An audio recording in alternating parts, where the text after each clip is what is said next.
One of the most masculine men in the game knows how to tap into divine feminine energy in order for him to live the life that he wants to live. And guess what? We can too. What's good, beautiful people? Welcome back to Living in Alignment, the podcast where we explore the journey of reconnecting with our authentic selves in this fast-paced world. I'm your host, JahnaSia or JahnaSia B. I go by both. This podcast is a safe space. It's where authenticity reigns and vulnerability is celebrated. Together, we'll rewrite the narrative, challenging the status quo, and learn to dance to the beats of our own drums. We'll navigate the journey of reconditioning, deconditioning, shedding the layers of societal expectations, and rediscovering the unique blueprints that makes you, well, you. So, grab your favorite drink, find a comfortable spot, and let's get to it. So, y'all, this episode is going to be a little bit different today. I'm bringing on some special guests. These folks are my day ones. We go back like 4 flats on a Cadillac. They know me sometimes better than I know myself. They're my dear friends. They're my guides, my protectors. They are just dope as fuck. They are my ancestors. So this episode, I am here with my ancestors. I am sitting near my altar. This is a conversation near the altar today. I decided to bring my ancestors into my business, into my creative process, because sometimes your girl just be all over the place and my ancestors will reel me in. So give it up for the ancestors.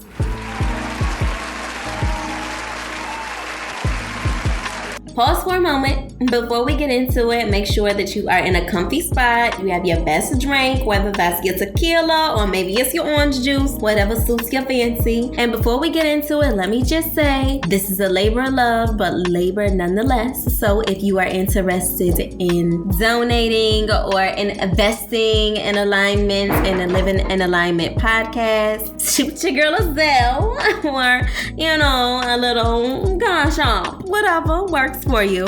No, but seriously, let's get into this episode. Enjoy. Divine Rising.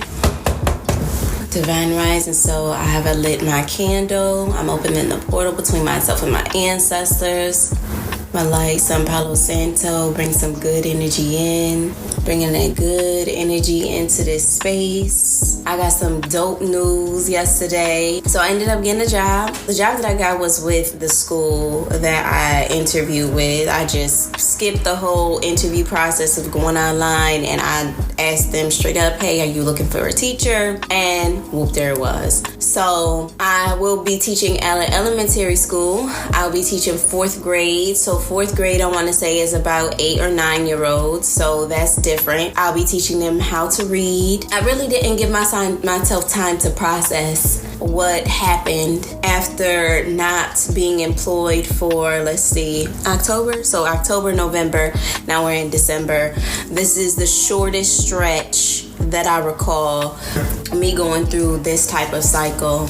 And it's so interesting because it seems like for me, for my life path, for my life journey, it's better for me to conduct business from a divine feminine perspective. And, I had to ask, what does divine femininity look like? How do I embody that every day? Because the world emphasizes masculinity and masculine energy. Divine feminine energy is more of a subservient and supportive role to masculinity. So how can I embody divine femininity and remain in a state of flow? How can I create systems to remain in the state of flow? I want to pause for a second, and I want to be clear that I'm not talking about masculine versus feminine as far as gender is concerned. I'm talking about masculine versus feminine as far as energy is concerned. I think it's important to have both. It is important to have both because everyone has both. Regardless of whatever gender you are, you have both masculine energy and feminine energy. The problem comes in when one energy is placed on a pedestal above the other. There's a notion that is perpetuated that one is more important or valuable than the other. That is where the problem comes in, because you need both to thrive. So if one doesn't know what masculine energy or feminine energy is, I want to make sure that I'm very clear on what it is. The masculine part or the masculine energy of you is the rational, it's the focus, it's the logical, it's the do it, it's the get it girl get it, it's the boss babe, it's I'm about to get this shit done, it's the hustle and bustle, it's the conquering, the logical, the directness, it's the moment to moment, right? But when you're in your divine feminine energy, or when you allow yourself to tap into the divine feminine energy, it's creative, it's fluid, it's nurturing, it's refined, it's gentle, it's the resting, it's the receiving, it's the gentle, it's the play, the dance, that very childlike nature that just allows you to just be rather than do. And you need both to be a well-balanced human being. However, our society, specifically capitalism, highlights masculine energy, values masculine energy. And that is the reason why a lot of us are so out of balance and feel so anxious and feel so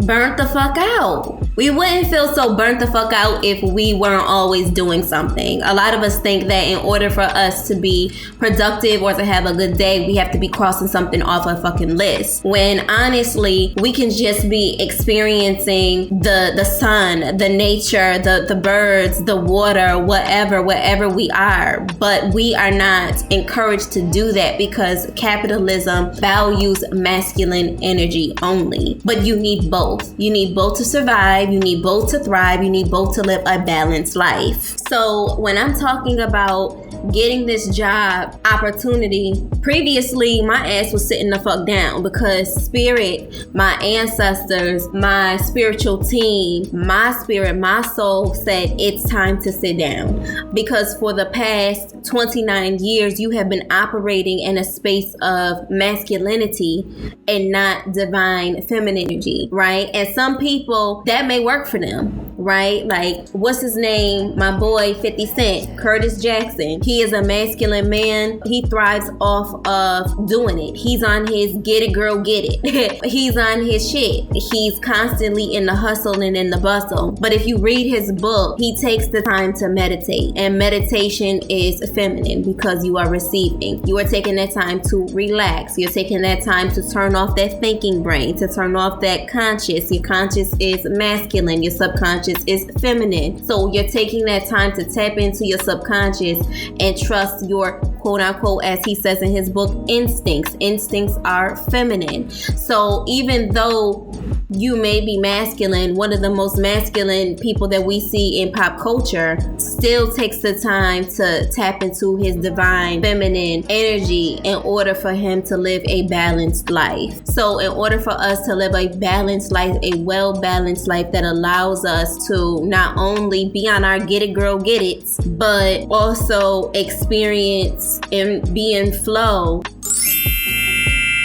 So you're probably wondering why you should care about any of this. Why is it even important for you to understand masculine energy and feminine energy? And how can we incorporate this understanding into our own lives? Looking things up on TikTok, and one of the things that I keep seeing is money is energy. The words that are used to describe money are associated with water. Water is feminine energy. It's definitely divine feminine energy. The money is high currency. In order for you to attract the type of money that you desire, you must raise your frequency high to a point to attract it. So I'm sitting there on the bed and I'm listening to what they're saying about money being of high frequency. In a moment before I even received the email saying that, hey, we want to offer you the position, I was in a horrible mood.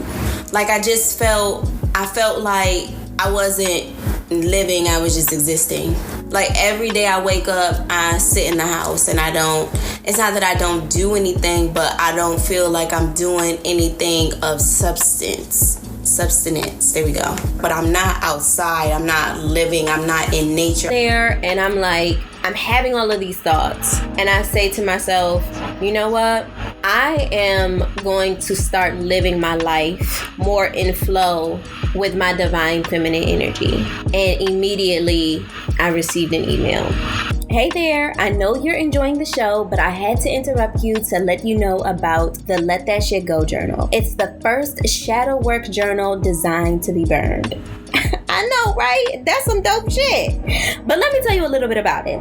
The Let That Shit Go journal is the perfect tool for those looking to delve into their subconscious. It's unique in that it is designed to help you go through the process of shadow work, offering a safe space for you to explore your deepest fears, insecurities, and emotions. One of the key features of this journal is that it's meant to be burned once completed, allowing you to release what no longer serves you and makes you feel like you're starting a new beginning. It also includes a powerful personalized ritual from the creator, JahnaSia B, for release. It's rooted in ancestral wisdom. It is the perfect tool if you're feeling stuck, unfulfilled, directionless, and disconnected. I mean, listen, some of us are holding on to things that are deep in our subconscious that no longer serve us. The Let That Shit Go Shadow Work Journal is a perfect place for you to release and start anew. Purchase at alignmentlife.live. Now let's get back to the show. There, and I'm like, I'm having all of these thoughts, and I say to myself, you know what? I am going to start living my life more in flow with my divine feminine energy. And immediately I received an email. That is when I received the email from the school stating that they loved me, they wanted me to come on board, they think that I would be a great fit for the school. And for the longest time, I've been saying that I was not going to teach. I said that I was done teaching. I was done with everything that comes with teaching. It's not teaching the students per se, but it's the administration piece that's associated with it that just blows my mind. But for some reason, I was so excited about becoming a teacher. And I think I'm excited about becoming a teacher more than anything is because it's giving me the opportunity to be in that divine feminine, to be that nurturing and loving person that I am at my core. Also, I realized that this is what my ancestors, my spiritual team, my guides, the universe has been trying to tell me. Whenever I am in flow with the divine feminine energy of my spirit, things come to me in abundance. But whenever I try to be on my get it girl get it, like how I see other people be on their get it girl get it, child, everything starts to crumble for me. And it's not until I get back into alignment with my soul purpose, my soul contract, my soul, my spirit, that is when things fall into place for me. So I say all of this to say, if there is anyone out there who it just seems like nothing is going right, everything is falling out of place, it could be because you are trying to be on your get it girl get it in the same way that everyone else is. You are the algorithm. You are the person driving the car. Your soul contract is the blueprint. And we have to connect with our soul contract, our soul purpose, our spiritual team in order for us to know exactly what it is that we're supposed to do. Otherwise, we're going to be on paths that are not for us, or we're going to be in spaces that are not conducive to our development, or things are just going to fall the fuck apart, one or the other. So how can we live in a more divine feminine state? How can we live a more divine feminine life?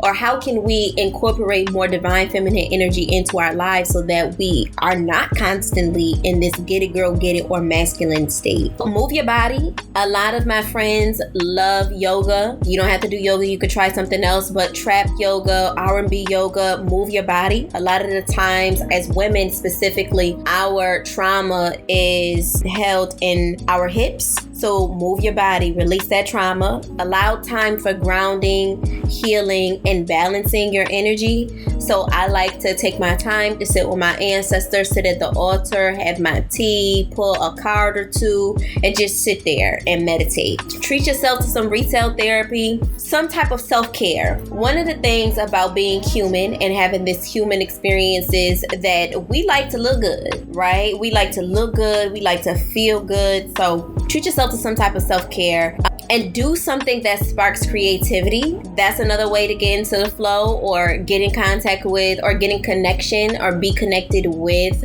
your divine feminine energy. Do something creative. I know for myself, I might paint, I might make a piece of furniture, I may move my house around, something. I do something that allows me to be creative.